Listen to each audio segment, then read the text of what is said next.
Mateus capítulo 8, versículo 5, todos acharam? É uma palavra muito conhecida.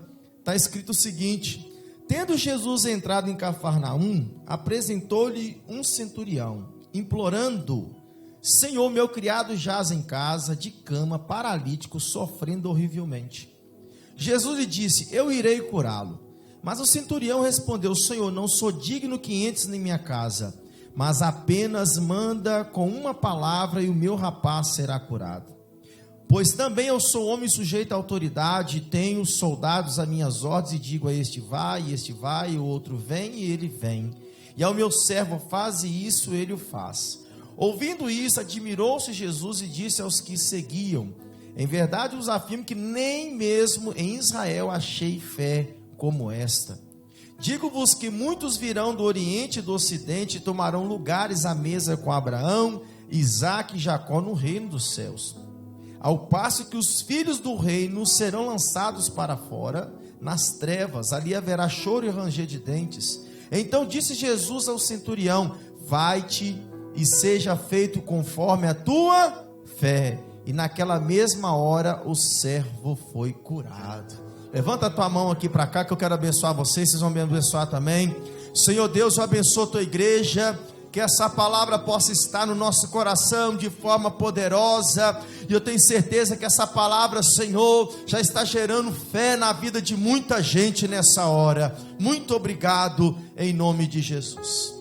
Presta atenção, irmãos, que a Bíblia vai nos narrar aqui um texto lindo, em que um centurião, ele não foi buscar uma bênção para ele foi buscar para o seu servo, um escravo. Se nós formos analisar, de todos os centuriões que a Bíblia fala, esse aqui foi considerado mais simpático. Esse aqui teve algo mais particular com Jesus. Que centurião educado, que homem de fé. Se você for analisar a Bíblia, você vai ver que homens de autoridade na época de Jesus, era muito difícil chegar perto de Jesus. E quando chegava, alguém subia em cima de uma árvore, alguém esperava ocasião para Jesus fazer alguma coisa para chegar até Jesus. Mas esse centurião não, ele quis ir até Jesus. Não para pedir algo para si, mas para pedir algo para outra pessoa. Olha só que coisa linda. Quem era um centurião? Primeiro, a legião do exército de Roma era formado por, ou seja, o exército de Roma era formado por diversas legiões. Cada legião, segundo os historiadores, era formado por 6.000 homens. E desses 6.000 homens, tinha 60 centúrios. Desses 60 centúrios, um tomava conta de 100 homens. Presta atenção que um centurião, quem ele era, para você entender como ele era uma pessoa que era respeitada pela sociedade e também para o Império Romano. O Império Romano sabia que sem um centurião o exército não funcionava. O exército funcionava até sem um general, mas sem centurião o exército não funcionava. Era eles que faziam as coisas acontecer de verdade. O povo não temia generais, o povo temia centuriões. Primeiro, centuriões eram verdadeiros soldados profissionais, veterano de exército, há muito tempo treinado em todas as artes. O centurião era responsável pela disciplina do regimento. Eles eram também, eles traziam a guerra e a paz para o próprio regimento. Se eles estivessem de lua, os soldados sofriam. Se eles estivessem em paz, era festa para todo mundo. O centurião, querido, só para você estar entendendo, se ele visse a prova com a moral abaixada, rapidinho ele levantava a moral. Eles não paravam. Trabalhavam de dia, de noite, no sol escaldante, dentro do mar, fora do mar, em qualquer lugar, nas montanhas, ninguém parava o centurião. Quem diz amém? A Bíblia nos fala que esse centurião vai até Jesus, e se você for entender, esse centurião, ou todos eles, eram dignos de confiança. Uma coisa que o centurião não podia, ele não podia ser ansioso e lançar-se ao combate. Todo guerreiro que é muito treinado, quando fala em guerra, ele já fica ansioso para entrar em guerra, para ver se todo o treinamento dele valeu a pena. Um centurião, ele tinha que vencer toda a ansiedade porque senão ele sabia que todo o risco era calculado. Era uma pessoa que tinha domínio próprio. Quem diz amém? Um centurião, querido, ele estava disposto a manter o seu terreno, seja custando o que custar. E se dependesse de custar a própria vida, eles davam a própria vida. Quando esse centurião vem até Jesus, e as pessoas veem que um centurião veio até Jesus, as pessoas ficaram perplexas. Porque eles sabiam que os centuriões eram os melhores homens do exército romano. Naquela época do exército romano, um centurião tinha valor, um escravo não tinha. Quando aquele centurião chega até Jesus e fala: eu vim buscar algo do Senhor. Todo mundo pensou, ele está buscando alguma coisa para ele, não é para mim, é para um escravo. Aquilo ali mexeu com todo mundo. Como é que é? Um centurião vem buscar uma bênção para um escravo? Quem é esse homem? Ah, meu Deus! Para você ter ideia como os escravos valiam naquela época, primeiro, os escravos eram considerados como animais domésticos. A diferença entre o escravo naquela época, um boi, um gato, um cachorro, é que o escravo falava e os outros não falavam. Se um escravo já estava em certa idade, eles pegavam, abandonavam o escravo para morrer, só para não gastar com comida, só para não gastar com remédio e nem com médico. Quem diz amém? Um escravo naquela época não tinha valor nenhum. Mas aquele centurião, quando vai até Jesus, Jesus viu que tinha alguma coisa diferente. Existia dentro daquele centurião algo chamado amor. Ah, meu Deus, hein? Ele podia ter buscado pela família dele, podia ter buscado para Jesus promover ele, quem sabe. Ele podia ter buscado por tantas coisas, mas ele buscou para um escravo. Tudo indica que aquele escravo, ele tinha um apreço por ele, é como se fosse um amigo para ele.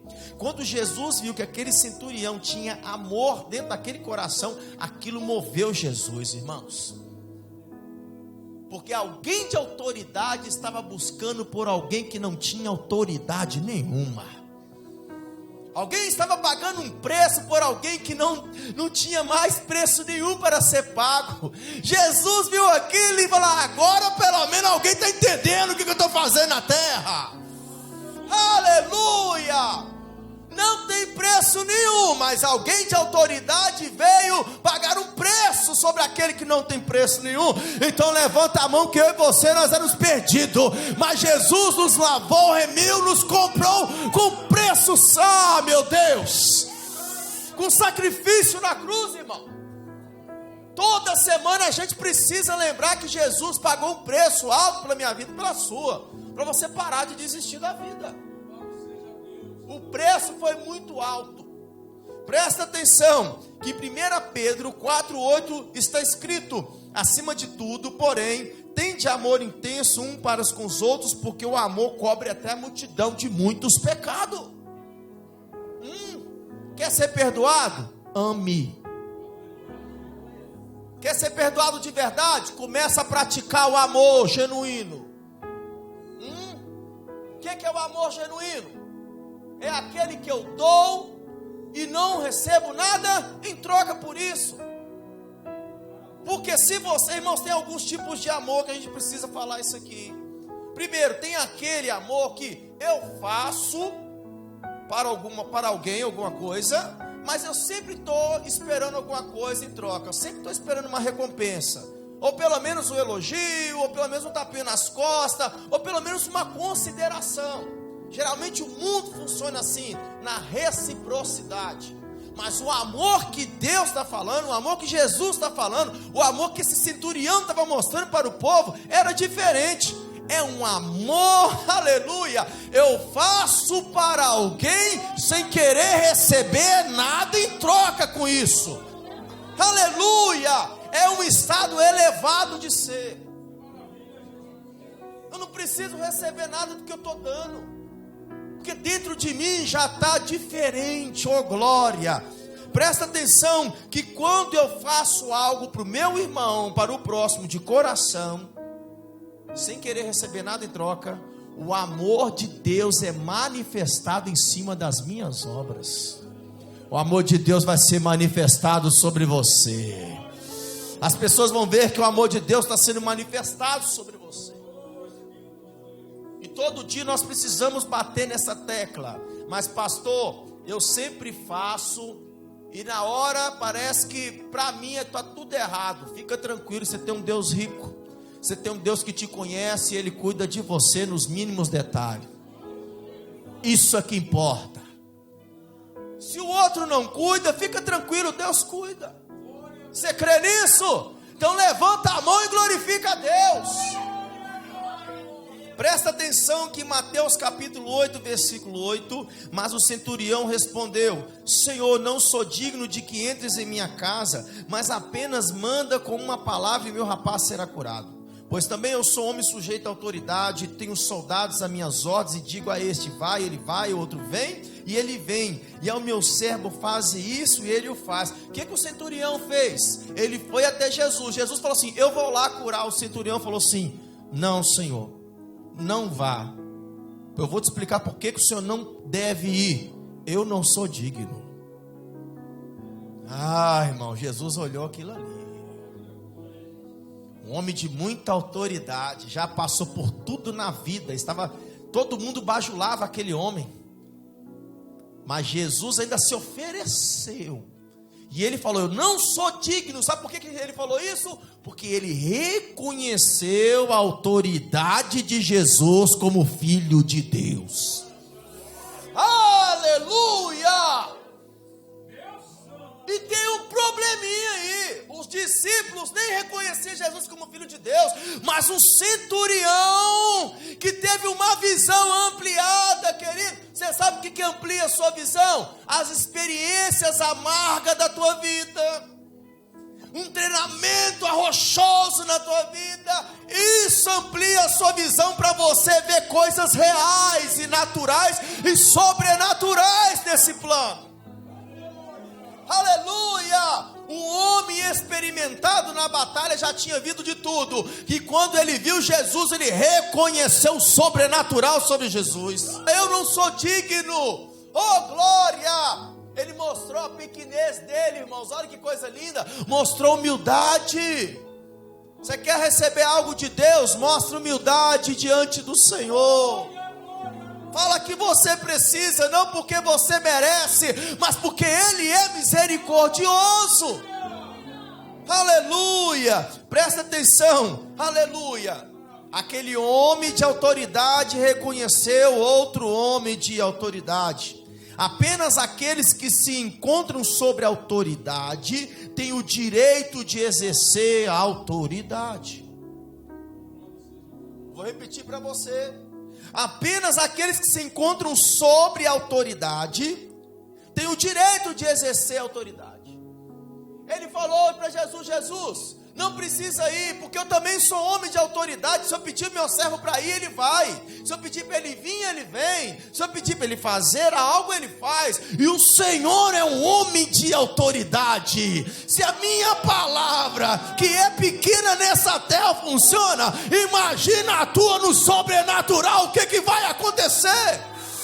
Há uma palavra de Deus para você nessa noite. Levanta a mão. O sobrenatural de Deus do milagre vai acontecer.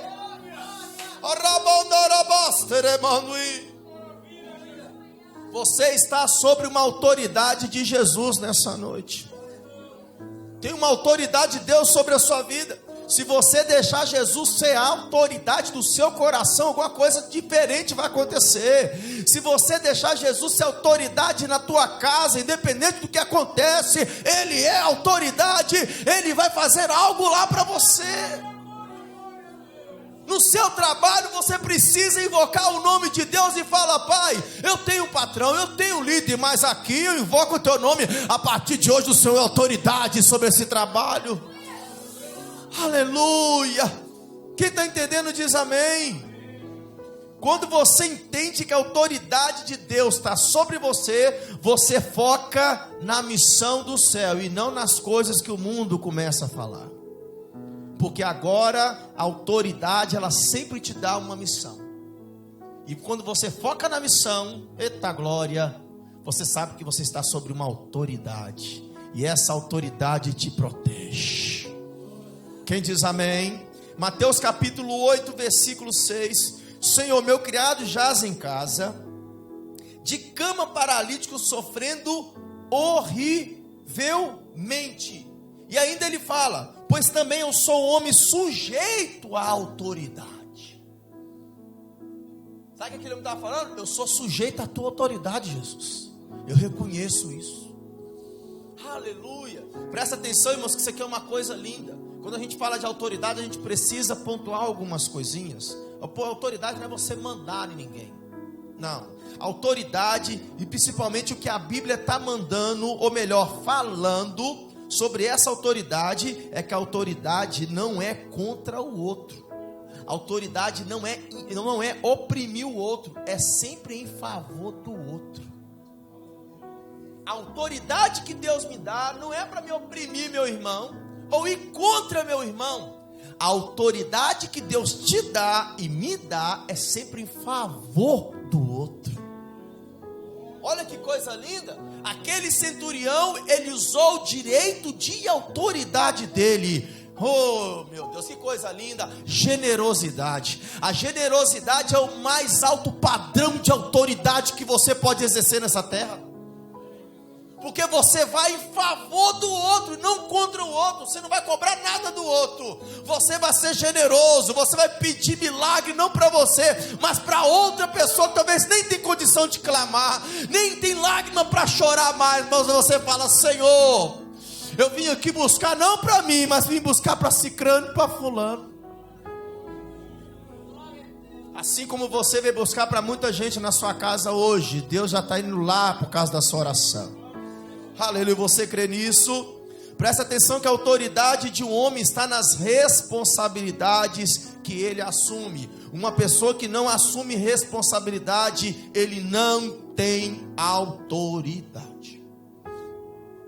E nós temos que entender que toda autoridade é constituída por Deus. 1 Romanos capítulo 13, versículo 1. Todo homem esteja sujeito às autoridades superiores, porque não há autoridade que não proceda de Deus, e as autoridades que existem foram por ele instituídas.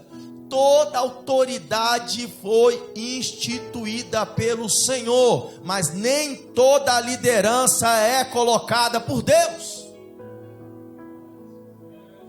Nós temos que entender que autoridade e liderança são duas coisas diferentes. Liderança o homem coloca se ele quiser. Liderança o homem move, faz o que quiser. Autoridade não, autoridade é dada pelo Senhor. Ah, meu Deus. Autoridade é diferente, querido. Autoridade é diferente. Deus, ele dá primeiro autoridade para uma pessoa, para depois dar posição para a pessoa. Porque se uma pessoa tiver posição sem autoridade, ela não tem poder. E Deus te deu poder, aleluia, para pisar em serpentes, escorpiões, aleluia, levantar a tua mão e acontecer milagre. Quem está entendendo, irmãos? Então, se Deus te deu autoridade, está na hora de você usar. Essa autoridade está dentro de você. Glória a Deus por isso. Mateus capítulo 8, versículo 8. Mas o centurião respondeu: Senhor, não sou digno que entres na minha casa, mas apenas manda com uma palavra e meu rapaz será curado. O que aquele centurião fez, irmãos? Para conseguir o milagre, ele primeiro foi até Jesus. Não mandou recado. Sabe aqueles irmãos, vai na igreja, ora por mim? Não, está na hora de falar para os irmãos: vamos lá comigo orar. Quem diz amém? Tem gente que não vai gostar disso, mas vai ter que ouvir. Agora o seu discurso tem que mudar. Até ontem eu fui lá orar por você, mas está na hora de você ir lá comigo. Provo na Bíblia que você tem que ir lá até Jesus comigo. Oh, glória! Presta atenção, querido, que aquele centurião, ele se esforçou para conversar com Jesus. Nos nossos dias, nós temos que nos esforçar para orar. Se você não se esforçar para orar, a sua busca ela vai ficando cada vez mais pequena. E só quando acontecer um colapso emocional na sua vida é que você vai querer buscar. E aí, meu querido? Pode ser que você aguente a pressão ou não, mas quando a minha busca é constante, mesmo cansado, mesmo com fome, mesmo fadigado, mesmo com dor de cabeça, mesmo passando um monte de problema, você vai buscando, a sua fé é fortalecida também. Seu corpo é fortalecido. Quem diz amém? Então nós sempre devemos esforçar para falar com Deus. Se eu não confiar no que Deus está dizendo, eu sempre estarei procurando uma voz através de alguém para que Deus fale comigo. E não é isso que Deus quer. Deus quer falar diretamente com você. Quem diz amém? Presta atenção, que quando nós formos olhar a história, esse centurião não só ouviu falar de Jesus e foi, ele já estava ouvindo falar de Jesus há muito tempo. Ele já estava pensando, uma hora eu vou encontrar com esse Jesus. Eu estou ouvindo muito milagre, eu estou ouvindo que a palavra dele, quando ele fala, o milagre acontece. E eu quero ver de perto, e eu acredito que vai acontecer na minha vida também. Foi um processo de milagres, de curas, de palavra deliberada de Jesus, que chegou até o ouvido desse centurião, para ele entender o que Jesus estava fazendo. E eu tenho uma revelaçãozinha básica que Deus me deu aqui, eu vou tomar uma água agora. Querido, deixa eu te falar uma coisa aqui. Nós precisamos mudar uma coisa na nossa vida espiritual agora, principalmente em relação a culto. Por que você está falando isso, pastor? Quando a gente chega na igreja, geralmente na presença de Deus, o que acontece? Nós começamos a medir o culto com a nossa alma. E é aí que é um problema. O culto hoje foi mais ou menos, não sei, eu não senti um negócio assim. Por quê? Você está pegando o termômetro da sua alma, a maior sabotadora do corpo humano, para falar o que Deus fez e o que não fez. Nós devemos entender que precisamos medir o culto não com a nossa alma, e sim com as construções que Deus tem feito dentro de nós, dia após dia. Eu meço o culto com as construções que Deus tem feito dia após dia dentro de mim, e não com línguas estranhas, irmãos, e não, sabe, com mover. É lindo quando acontece isso, mas o culto já é uma bênção para mim desde a hora que eu saí de casa. Aleluia! Eu já estou falando com Deus há muito tempo. Se ninguém está sentindo nada, eu estou pegando fogo desde a hora que começa, desde a hora que acaba. Se alguém está gelado, se alguém está frio, se não dá glória a Deus, problema seu. Eu tenho um compromisso com meu Deus vivo. O culto para mim não é medido com a minha alma, é medido com o que Deus tem feito comigo todos os dias da minha vida. Então levanta a mão, você que está nessa construção. Você já viu uma construção, principalmente prédio? Você chega lá e fica esperando, meu Deus, já tem 1 mês e meio, 2 meses, é caminhão entrando, caminhão saindo, não vi nada construindo. Por quê? Olha para lá, só tem terra, não vê nada, mas só vê aquele barulho, pá, pá, e faz sangue de cordeiro, que barulho enjoado. 2 meses, pá, ela bate estaca. A gente só tem mania de querer falar que alguma coisa está dando certo quando a gente vê alguma coisa sendo construída. Só que a nossa vida é igual um prédio. Primeiro Deus faz, ó, pá, vai lá no profundo da alma e do coração, vai colocando alicerce dentro de você. Ninguém está vendo, mas Deus está vendo. O engenheiro da construção da tua alma está vendo, aleluia. E ele vai colocar o melhor alicerce, porque quando ele começar a construir, tem base sólida para aguentar qualquer tipo de pressão. Oh meu Deus, quem está entendendo diz amém. Batistaca só faz barulho, irmãos. Talvez você venha para a igreja só, pá, sangue de Jesus tem poder. Que luta, Senhor. Só prova todo dia. Todo dia as coisas começam a acontecer, eu não estou vendo nada. Talvez o seu vizinho do lado falou, você não vejo nada na vida daquele irmão. Só vejo ele, coitado, na prova, na luta, ele sempre orando e o negócio não acontece. Querida, é Deus fazendo alicerce. Um alicerce bem fundado pode construir qualquer coisa que vai dar certo. Algo construído sem alicerce, vem um primeiro ventozinho, terremoto, já levou tudo. Quem diz amém? Então nós precisamos entender uma coisa: aquele centurião tinha uma necessidade, mas a necessidade não era dele, era para um escravo. Como nós temos necessidade, você presta atenção aqui. As suas necessidades, Deus não investe nelas, Ele supre elas. Deus não investe em necessidade sua. Para quê, irmãos? Ele quer investir na palavra dele para gerar fé em você. As suas necessidades, a Bíblia fala que antes mesmo delas surgir, Deus já sabe. E ainda pergunta: olha só o Salomão, nem com a glória dele toda, olha os passarinhos ali, veste melhor do que ele, olha os lírios do campo, quem é que cuida? Eu cuido. Então Deus cuida da sua necessidade, sim. Deus não quer ficar investindo em necessidade sua. Deus, Ele vai suprir em nome de Jesus. O problema é que tem pessoas que só buscam a Deus pela necessidade. Nós devemos buscar a Deus não por causa da necessidade, nós devemos buscar a Deus por causa do propósito que nós temos com Ele.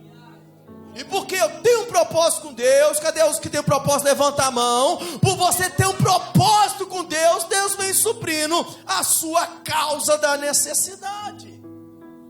Deus não trabalha com necessidades, Deus trabalha com propósito. Quem diz amém, glória a Deus forte.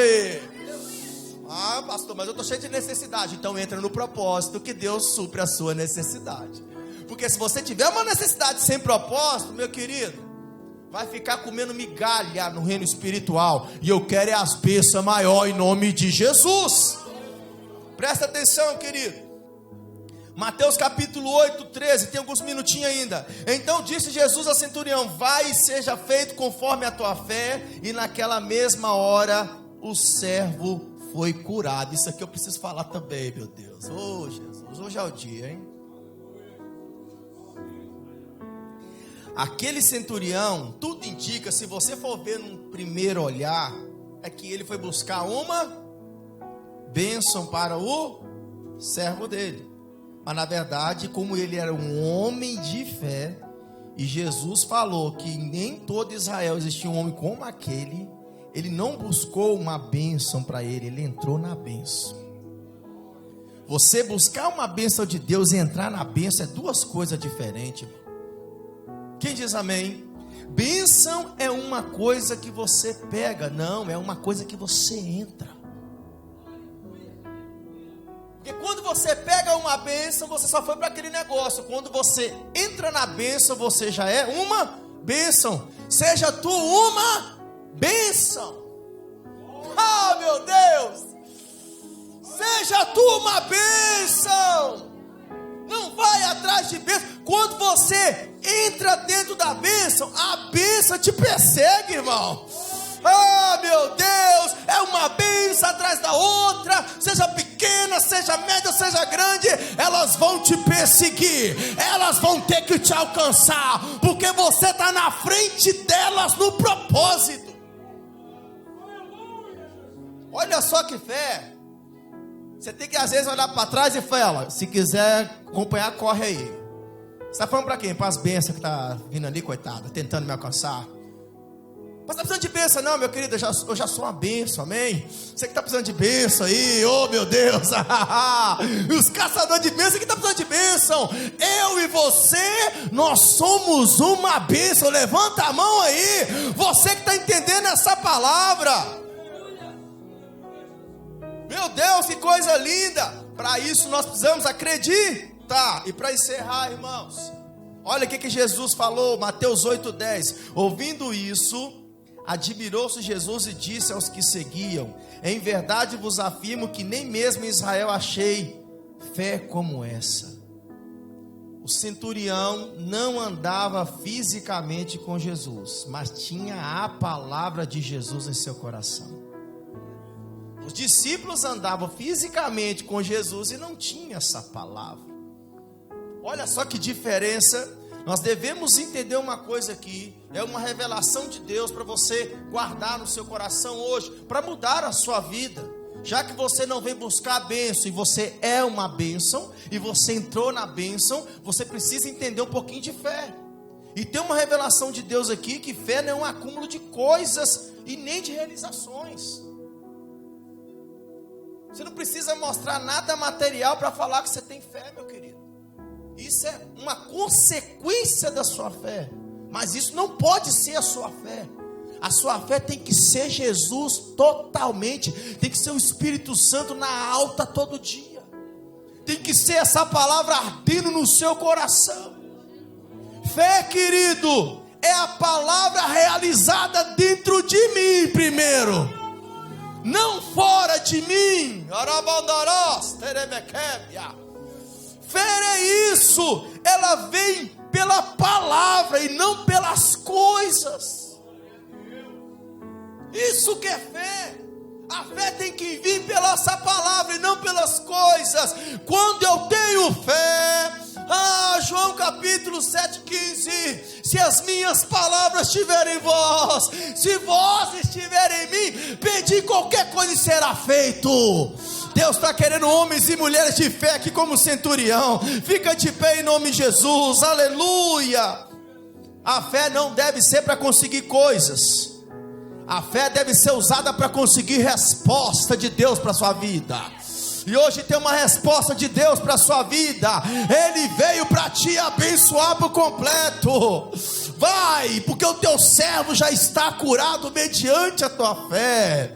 O que Jesus está falando é o seguinte: que aquilo que você está pedindo para o outro, aleluia, no teu coração, Deus já está fazendo por causa da sua oração. Feche os olhos em nome de Jesus. Começa a visualizar Deus transformando tudo na tua vida. Começa a visualizar Deus fazendo tudo diferente na tua vida. Começa a ver Deus fazendo algo profundo agora sobre a tua vida. Senhor, aqui está o teu povo, Jesus. Aqui está o teu povo que clama. Aqui está o teu povo, meu Pai, que veio hoje, Senhor, te adorar. Pois eles são homens e mulheres de fé. Eles são homens e mulheres que estão dentro da bênção. São homens e mulheres que já são uma bênção, Pai. Confirma a tua vitória na vida deles, em nome de Jesus. Você crê?